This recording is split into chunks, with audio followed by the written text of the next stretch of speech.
que depuis 2012, donc à peine 2 ans après que nous ayons atteint le point d'achèvement de l'initiative PPTE, des voix se sont élevées pour dire au gouvernement que nous traversions une grave crise multidimensionnelle et qu'il fallait qu'on se retrouve en état généraux.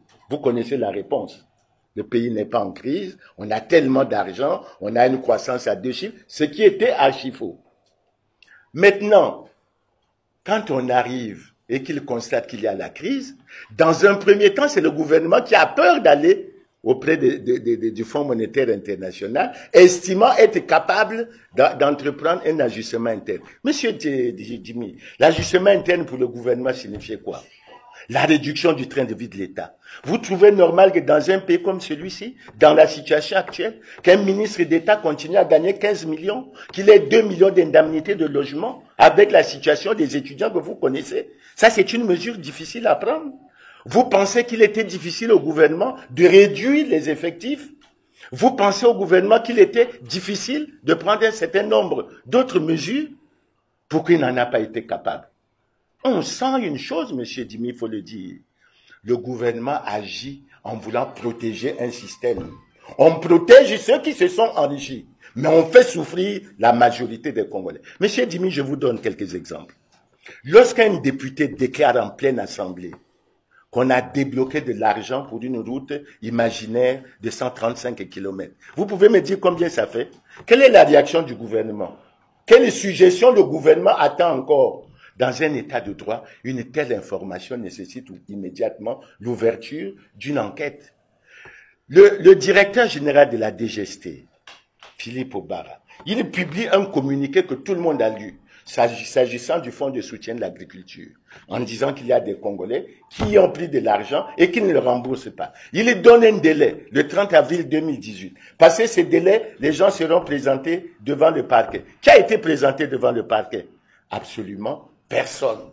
Le directeur général de la CREF passe à Télé Congo. Il énonce clairement que en novembre et décembre 2016, 9 milliards ont été débloqués et transférés dans un compte de la LCB. Et lui-même, il dit, le directeur général de la CREF, et ça a disparu. Vous trouvez normal dans un État que 9 milliards puissent disparaître? Ils ont disparu, on a fait quoi? Monsieur Dimi, qu'est-ce que le gouvernement attend?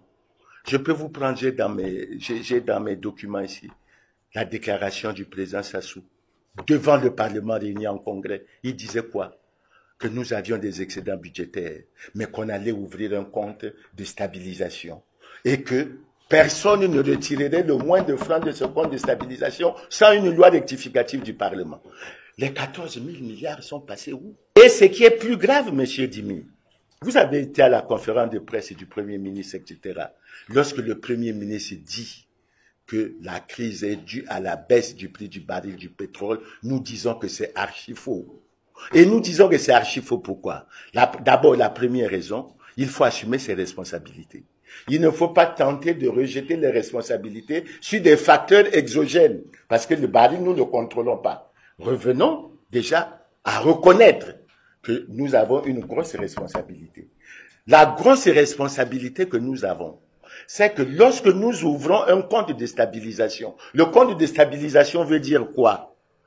Lorsqu'il y a beaucoup d'argent qui rentre, on met dans le compte de stabilisation et quand on est en période de crise, on puise dans le compte pour injecter dans l'économie. Pourquoi ça n'a pas été possible?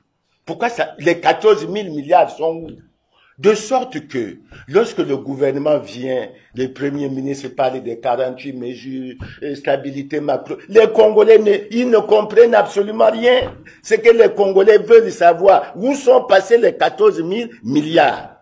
Dans ce pays, y a-t-il des scandales et des crimes économiques, oui ou non? Qu'est-ce qu'on en fait?